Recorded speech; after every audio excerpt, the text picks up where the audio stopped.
제가 스위스에 있을 때의 일입니다. 영국 선교 단체들이 지난 2세기 동안 그들이 범한 잘못을 성찰하는 글을 읽었댔습니다.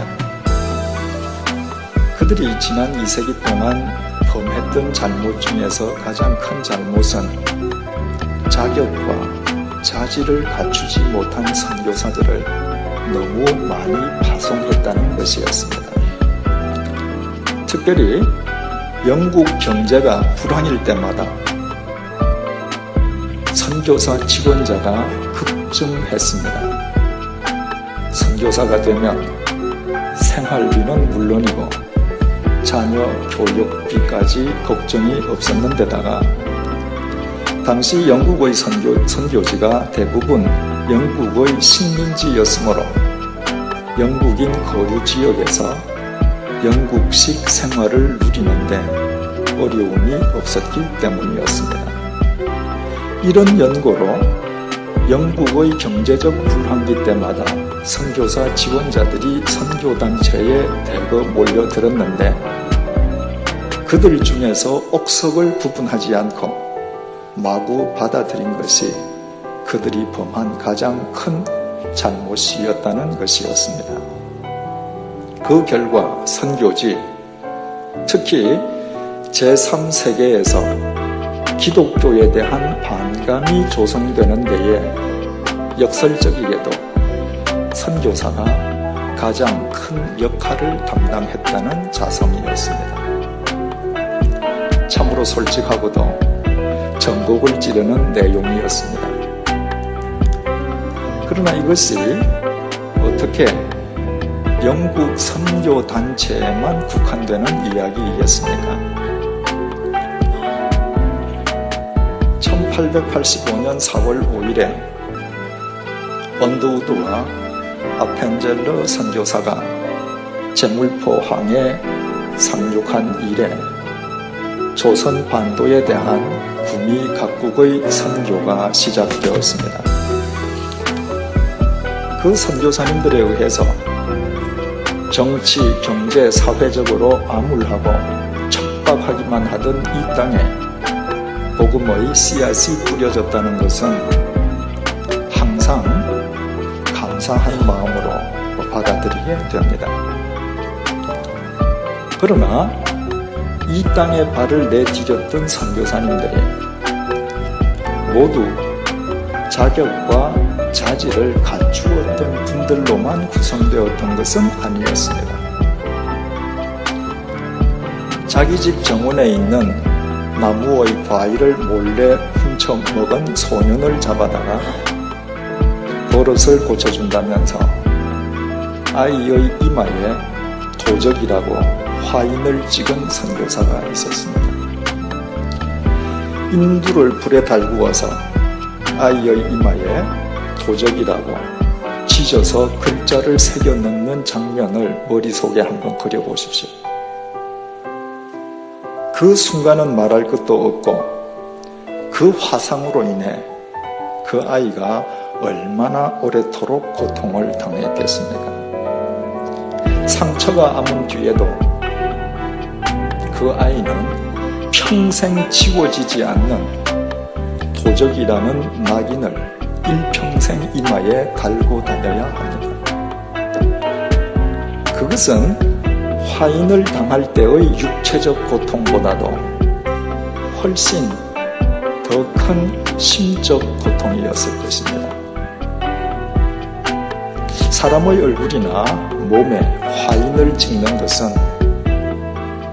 노예 상인이나 하는 짓이지 선교사가 할 일은 절대로 아닙니다.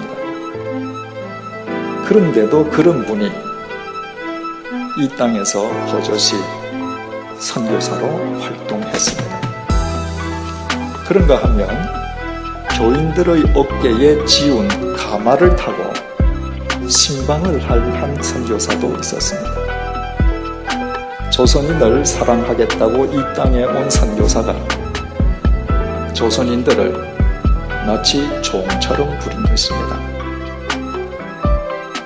이것은 단지 입으로만 전해지는 사실 확인이 불가능한 이야기가 아니라 화인 맞은 아이도 가마를 타고 다닌 선교사도 모두 사진으로 남아있는 역사적 사실들입니다. 50년 전 저는 부산 대신동에서 살았습니다. 당시 부산 대신동은 부산에서 좋은 주택지 중의 하나였습니다. 부산 시내 각급 기관장의 공관이 대부분 대신동에 있었고 부산 시내 부자들의 집도, 그런데 대신동 중에서도 가장 고급 주택단지 제일 큰 저택의 거주자는 공관장도 부자도 아닌 선교사였습니다. 어린 시절 우리의 꿈은 그 집에 한번 들어가 보는 것이었습니다. 마침내 꿈이 이루어졌습니다. 선교사가 출타 중일 때 그 집의 하우스보이였던 한국 청년이 우리를 불러서 집안 구경을 시켜준 것입니다. 정원의 엄청난 크기와 집안에 있는 직기 비품의 화려함에 우리 아이들은 벌린 입을 다물지를 못했습니다. 방마다 방 문턱 혹은 방 구석에 1불짜리 지폐나 100판짜리 동전들이 떨어져 있었습니다. 선교사님은 본래 저렇게 돈을 흘리고 다니느냐고 묻는 우리의 질문에 대해서 한국인 하우스보이의 대답인즉 선교사 부부가 그 집에서 일하는 한국인들의 정직성을 테스트하기 위해서 곳곳에 뿌려둔 덫이기 때문에 절대로 손을 대면 안 된다고 주의를 주었습니다. 그 집을 다 둘러보고 난 뒤에 어린 시절 저는 선교사는 본래 굉장한 부자를 지칭하는 말인 줄 알았습니다. 그 이후에 철이 들면서 선교사가 무엇을 하는 사람인지 알고 난 다음에는 그 때를 회상할 때마다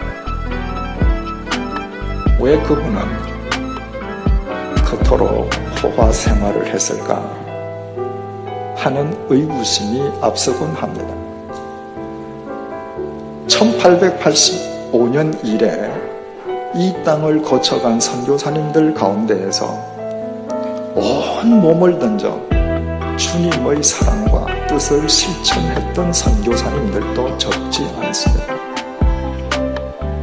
그러나 자격과 자질을 갖추지 못했던 선교사님들 역시 굳이 기수였음을 그 누구도 부정할 수는 없습니다. 우리는 여기에서 영국 선교단체가 자신들의 잘못을 성찰하면서 언급했던 자격과 자질을 갖추지 못한 선교사가 구체적으로 누구를 지칭하는지 이제 알게 됩니다. 자기 헌신의 훈련을 결여한 사람들이었습니다. 성령님의 권능을 오직 병을 고치고 귀신을 쫓아내고 복음을 전하는 외적 능력으로만 이해했을 뿐 자기 헌신의 삶으로 받아들이지는 못한 사람들이었습니다. 사도 바울의 지적처럼 사람의 방언과 천사의 말을 한다 할지라도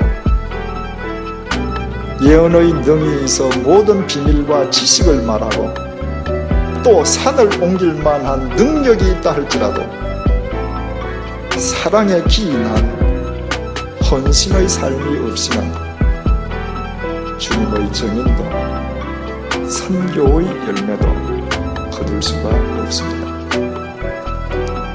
2000년 전 오순절 이 땅에 강림하셨던 주님께서는 이미 우리와 함께 하고 계신다고 했습니다.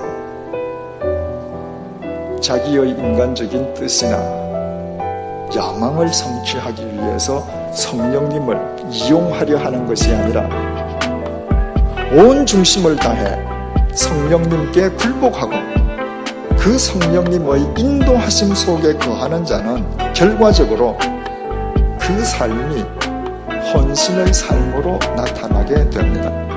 그가 쫓는 성령님께서 인간을 위해 헌신하셨던 삼위일체 하나님의 영이시기 때문입니다.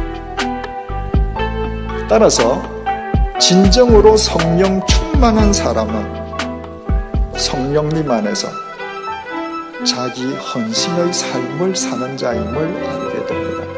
그보다 더 분명하고 확실한 성령 충만의 증거는 없습니다.